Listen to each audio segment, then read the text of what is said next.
आज ही Doubtnut app download करें। Doubtnut पर होगा अब आपके सभी मैथ्स, केमिस्ट्री, फिजिक्स और बायोलॉजी डाउट्स का सफाया। बस अपने क्वेश्चन की फोटो खींचो, उसे क्रॉप करो और तुरंत वीडियो सोल्यूशन पाओ।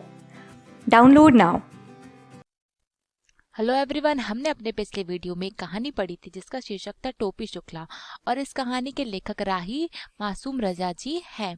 इस कहानी में हमने देखा था कि दो बच्चे टोफी और इरफान नाम के दो बच्चे थे और किस तरह से इरफान के पिता का ट्रांसफर मतलब स्थानांतरण होने के बाद किस तरह से टोपी शुक्ला अकेले रह गया था और उसने कसम खाई थी कि अब वह किसी ऐसे लड़के से मित्रता नहीं करेगा जिसके पिता सरकारी में नौकरी में हो और जिनका ट्रांसफर हो जाए। और किस तरह से वो नए कलेक्टर साहब के बच्चों के साथ उसने दोस्ती करनी चाहिए, लेकिन वो लोग भी अच्छे नहीं थे। आइए अब हम इस कहानी का भाग 5 पढ़ते हैं। पेट में 7 सुइयां भूखी तो टोपी के होश ठिकाने आए। पिछले वीडियो में हमने देखा था कि किस तरह से कलेक्टर साहब के 3 बेटों ने टोपी शुक्ला के ऊपर कुत्ते छोड़ दिए थे जिस वजह से उस कुत्ते ने टोपी शुक्ला को काट लिया था। तो उसके पेट में 7 सुइयां भूखी मतलब पेट में जब उसके 7 इंजेक्शन लगे।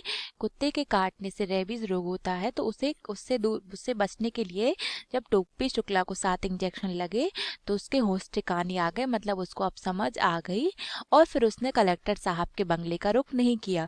जब टोपी शुक्ला को 7 इंजेक्शन लगे तब उसके होश ठिकाने आ गए, फिर वह कभी भी कलेक्टर साहब के बंगले की तरफ नहीं गया। परंतु प्रश्न यह खड़ा हो गया था कि फिर आखिर वह करे क्या। घर में ले देकर बूढ़ी नौकरानी सीता थी जो उसके दुख दर्द को समझती थी, तो वह उसी के पल्लू में चला गया और सीता की छाया में जाने के बाद उसकी आत्मा भी छोटी हो गई। सीता को घर के सभी छोटे बड़े डांट लिया करते थे, टोपी को भी घर के सभी छोटे बड़े डांट लिया करते थे, इसलिए दोनों एक दूसरे से प्यार करने लगे। लेखक बताते हैं कि जब से टोपी शुक्ला को कुत्ते के काटने के इंजेक्शन लगे तब से उसके होश ठिकाने आ गए और उसने कलेक्टर साहब के बंगले की तरफ जाना बंद कर दिया। लेकिन अब प्रश्न यह खड़ा था कि अब वह आखिर करे तो क्या करे। उसका कोई मित्र भी नहीं है और उसका मित्र इरफान के पिता का अब तबादला हो गया है, वो अब मुरादाबाद चला गया है। अब घर में ले देकर उसके साथ एक बूढ़ी नौकरानी जिसका नाम सीता था वही उसके दुख दर्द को समझती थी, क्योंकि घर के सभी छोटे बड़े उसको डांटते थे और टोपी को भी घर के सभी छोटे बड़े डांट लिया करते थे, इसलिए वो दोनों एक दूसरे से हमदर्दी जताते और एक दूसरे से प्यार करते। टेक मत किया करो बाबूजी। टेक करने का मतलब होता है जिद करना। तो वो सीता उसको समझाती है कि बाबू जिद मत किया करो। एक रात जब मुन्नी बाबू और वैभव का दाज करने पर वह बहुत पिटा तो सीता ने उसे अपनी कोठरी में ले जाकर समझाना शुरू किया। दाज करने का मतलब होता है बराबरी करना। दाज का मतलब होता है बराबरी करना। तो एक रात जब मुन्नी बाबू वो अपने भाइयों की बराबरी करने लगा तो वह बहुत ज्यादा पिटा। तब सीता ने उसे अपनी कोठरी मतलब अपने कमरे में ले जाकर उसे समझाना शुरू किया। बात यह है कि जाड़ों के दिन थे। जाड़ों के दिन मतलब होता है ठंड के दिन, सर्दियों के दिन, सर्दियों को जाड़ा भी कहते हैं। तो बात यह है कि जाड़े के दिन थे। मुन्नी बाबू के लिए कोट का नया कपड़ा आया। मुन्नी बाबू जो टोपी शुक्ला के बड़े भाई थे उनके लिए कोट का एक नया कपड़ा आया और भैरव के लिए भी नया कोट बना। उनके जो दूसरे भाई थे भैरव, उनके लिए भी एक नया कोट बना। टोपी को मुन्नी बाबू का कोट मिला। कोट बिल्कुल नया था, मुन्नी बाबू को पसंद नहीं आया था, फिर भी बना तो था उन्हीं के लिए, था तो उतरनी। टोपी ने वह कोट उसी वक्त दूसरी नौकरानी केतकी के बेटे को दे दिया और वह खुश हो गया। अब नौकरानी के बच्चे को दे दी जाने वाली चीज वापस तो मांगी नहीं जा सकती, इसलिए तय हुआ कि टोपी जाड़ा खाएगा। लेखक बताते हैं कि बात ठंड के दिन की है कि उनके बड़े भाई मुन्नी बाबू के लिए नए कोट का कपड़ा आया और भैरव के लिए भी नए कोट का कपड़ा आया और जो मुन्नी बाबू का जो कोट था उसे टोपी शुक्ला को दे दिया गया था। वह कोट बिल्कुल नया था, लेकिन टोपी शुक्ला को वह कोट बिल्कुल भी पसंद नहीं आया, तो उन्होंने वह कोट एक नौकरानी के बच्चे को दे दिया। और अब उनके घर वालों ने तय किया कि अब टोपी शुक्ला ठंड में ही रहेगा, अब उसे नया कोट नहीं दिया जाएगा। तो वो टोपी कहते हैं कि हम जाड़ा ओड़ा ना खाएंगे, भात खाएंगे। वो अपनी भाषा में टोपी शुक्ला कहते हैं कि हम ठंड नहीं खाएंगे, हम तो सिर्फ चावल ही खाएंगे। तो उनकी जो दादी थी जिनका नाम सुभद्रा देवी था वो बोली कि तुम तो बेटा जूता खाओगे। तब टोपी शुक्ला कहते हैं अपनी भाषा में, आपको एहो ना मालूम कि जूता खाया ना जात पहना जाते। इसका मतलब है कि दादी आपको ये भी नहीं पता कि जूता खाया नहीं जाता पहना जाता है। तब उनके जो बड़े भाई थे मुन्नी बाबू, उनने चिल्लाकर कहा कि तुम दादी से बदतमीजी करते हो, तुमको इतना भी नहीं पता कि दादी बड़ी हैं, तुम उनसे बदतमीजी करते हो। तो टोपी कहते हैं कि तो क्या हम उनकी पूजा करें। टोपी शुक्ला कहते हैं कि दादी बड़ी हैं तो क्या अब हम उनकी पूजा करने लगे। फिर क्या था, दादी ने आसमान सिर पर उठा लिया, रामदुलारी ने उसे पीटना शुरू कर दिया। मतलब जब टोपी शुक्ला ने दादी से बदतमीजी की तो उनकी दादी ने आसमान सिर पर उठा लिया और उनकी जो रामदुलारी जिनकी उनकी माँ थी उनने उसे मारना पीटना शुरू कर दिया। तू 10वीं में पहुंच गया है, सीता ने उनको समझाते हुए कहा कि तू 10वीं में पहुंच गया है और तू दादी से जवान लड़ाते हैं, तुम क्यों बड़े नहीं होते बेटा, दादी बड़ी है, तुम समझदार हो, तुम्हें समझना चाहिए और उनसे बदतमीजी नहीं करना चाहिए। जो सीता थी, जो उनके घर की बूढ़ी नौकरानी थी, वो उनको समझाते हुए कहती है कि अब तुम बड़े हो गए हो और दादी तुमसे बड़ी है तो तुम्हें उनसे बदतमीजी नहीं करनी चाहिए। सीता ने तो बड़ी आसानी से कह दिया कि वह 10वीं में पहुंच गया है, परंतु यह बात इतनी आसान नहीं थी। उनकी जो नौकरानी थी, बूढ़ी नौकरानी सीता, उन्होंने तो कह दिया कि तुम तो 10वीं में पहुंच गए हो, अब बड़े हो गए हो, लेकिन यह बात इतनी आसान नहीं थी। 10वीं में पहुंचना इतना आसान नहीं था। 10वीं में पहुंचने के लिए उसे बहुत सारे पापड़ बेलने पड़े थे। 2 साल तो वह फेल ही हुआ। 9वीं में तो वह सन 49 में ही पहुंच गया था, परंतु 10वीं में वह सन 52 में पहुंच सका। लेखक बताते हैं कि 10वीं में पहुंचना उनके लिए कोई आसान बात नहीं थी। 10वीं में पहुंचने के लिए उन्होंने बहुत सारे बड़े पापड़ बेलने पड़े। यह एक मुहावरा है जिसका अर्थ है बहुत ज़्यादा मेहनत करना पड़ा, बहुत ज़्यादा परिश्रम करना पड़ा। तो लेखक कहते हैं कि 10वीं में पहुंचना कोई आसान बात नहीं है, इसके लिए बहुत ज़्यादा श्रम और मेहनत करना पड़ता है।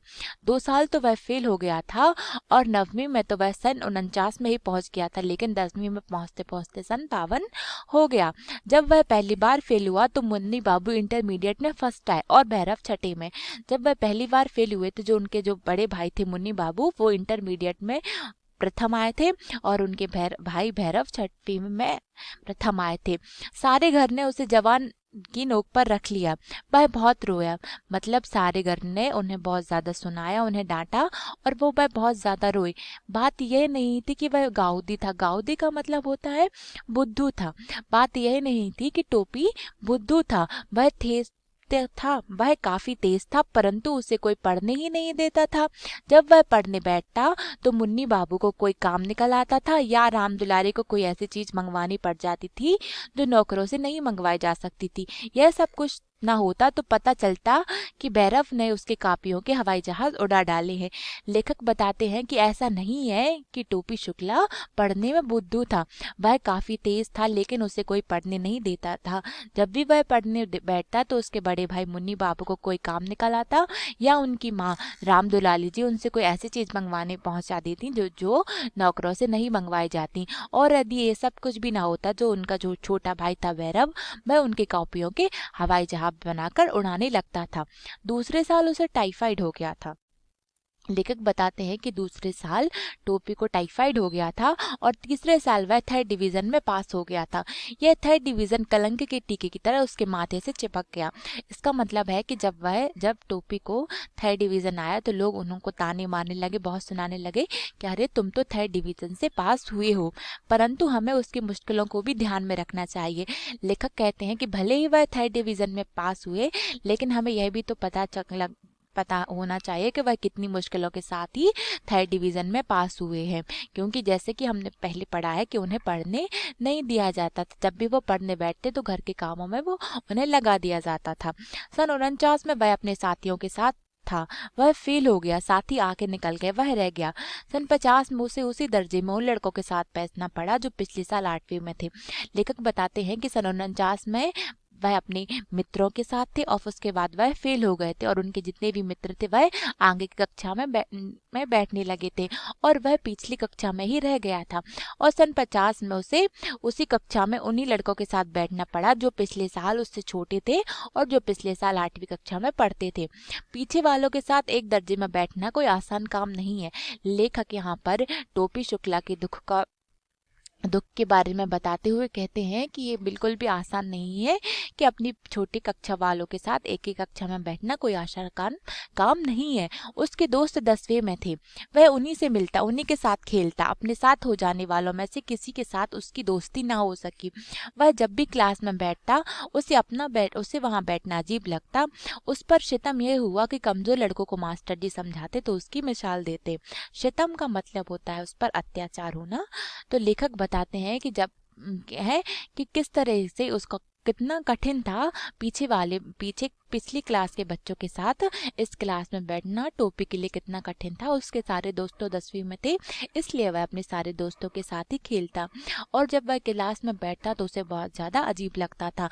और उस पर अत्याचार यह होता कि जब भी कमजोर लड़कों को मास्टर जी समझाते तो उसकी मिसाल देते, मतलब उसको ताना मारते हुए कहते थे कि क्या मतलब है शाम अवतार या मोहम्मद अली नाम के लड़के से वो कहते कि क्या मतलब है, तुम्हें भी बलभद्र की तरह क्या इसी कक्षा में टिके रहना चाहते हो क्या।